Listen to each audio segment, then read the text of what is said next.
Hey everybody, it's Old School Heart back with another cultural conversation. So, first things first, if you are a fan of our cultural conversations, please hit the subscription button. Please thumbs up this video and also share it on any of the platforms, Facebook, Instagram, wherever you can share it. This is going to be brief because I have to go into work, but I couldn't start my day without having a little bit of a cultural conversation about what happened with Amber Guyger or McGuire. I don't know how her last name is. I've been calling her bitch since this case was brought to my attention, and I'm probably still going to refer to her as that. So if you're not familiar with the case, Amber was talking to some dude, was planning on doing a little bit of a booty call. She thought that she was walking into the correct apartment. She wasn't. She ended up in Botham's apartment where he was sitting on his couch eating ice cream. She supposedly got scared and she killed him. So her court case has been going on this month, the month of September. And so yesterday she was sentenced. She was sentenced to 10 years with probation, being eligible for probation in 5 years. So technically she will be out 2024 or 2025, early 2025. So Black people, we already know that injustice is commonplace. It's nothing new. It's nothing different. Never has been, never will be. The problem lies more so within what happened yesterday during the sentencing than what happened with the case altogether. Most of us already know that, a lot of times if there is a white woman involved and she has some type of a pitiful, sad ass story or any type of story that they can manipulate to make her look better, they will. So we already knew that she probably wasn't going to get enough time. Here's the problem though. Here's the problem.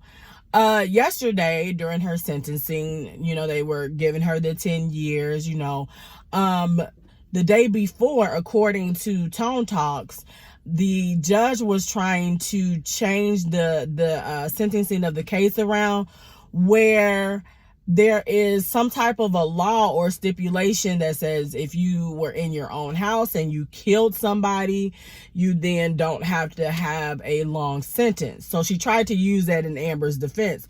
The only problem was Amber was not in her own damn house, so it couldn't work. And I'm not understanding how this judge, and I cannot think of her name right now, even thought that that was possible. Not to mention she's Black. She's Black, y'all. She Black. So she was trying to figure out a way for this girl not to do that much time herself. Like the irony. Like, oh my God. This is just hard. This is hard to think of. This is some bullshit. So, during her sentencing, the brother spoke on the family's behalf. And basically let Amber know that he doesn't have time to forgive. So everybody said there was no dry eye in the courtroom. We saw pictures of the security guard rubbing the back of Amber as she is crying. We saw the judge leave her stand, come from around her bench, and give Amber a hug. And then we also saw the brother who gave Amber a hug and let her know that she is forgiven. We all trying to figure out what the fuck is going on because I've never seen no shit like this. Apparently in Texas, there are 100 prisons, most of them filled with Black men. And I'm just trying to see if that judge at any point got down from her stand, got down from the bench, and at any time has she ever gave a Black man a hug. I'm trying to see if there is anywhere that says that the security guard was rubbing a Black sister's back or a Black brother's back for murder, for killing somebody, and feeling guilty for it. I want to see some extra photos because at this point, there is no way possible that you would be able, that you're able to do that, or that you just get the nation out of all cases that this is the one that you would do this for. Somebody who murdered somebody in their own home, is known for racist tweets, did not immediately start first aid when she shot the guy. She ended up texting the dude that she was about to have a booty call with. Those were her first thoughts. And y'all hugged her and y'all rubbed her back. She didn't even plead guilty. She pled not guilty. It's just, I will say this. Christianity and forgiveness. You know, that boy forgiving this lady. I don't believe a word that he says. I don't believe that he forgives her. I think he's just saying shit. I think it sounds good. I think he saw it in a goddamn movie. And I think he thought that that was the best thing to say. Because if anybody knows about hurt and pain and suffering through something, the suffering is years. It's not a moment. You don't forgive in a moment. You don't process. And that boy, Botham, I don't know if I'm saying his name right, has only been gone for a year.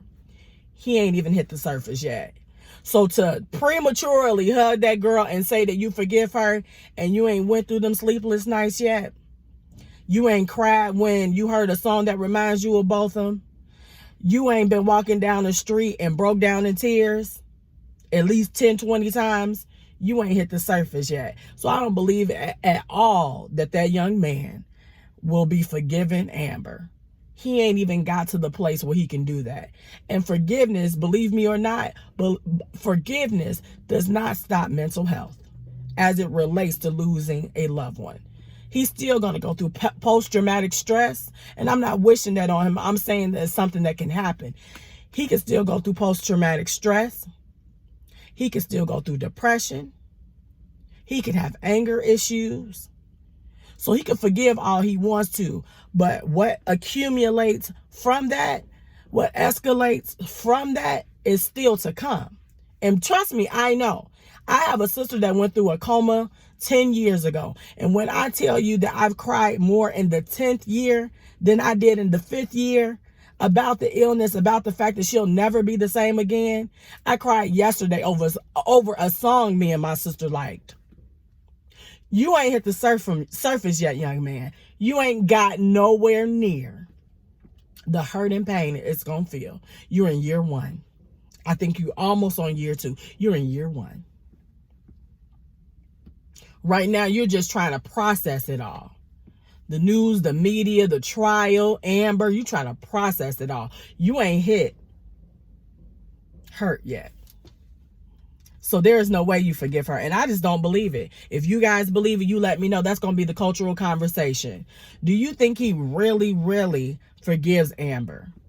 Or do you think that he done saw enough movies and enough of the black Christian propaganda that he thought that that was the right thing to do?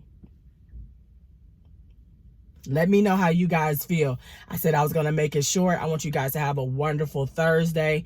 Say your affirmations to yourself. I am happy, I am gifted, I am loved, I am free. Make sure you're saying that. Have a great rest of your Thursday. And just, I'm sorry, but we're still processing this. Process it. Make sure you don't let the sun go down on your anger, okay? This is Old School Heart. Have a good day.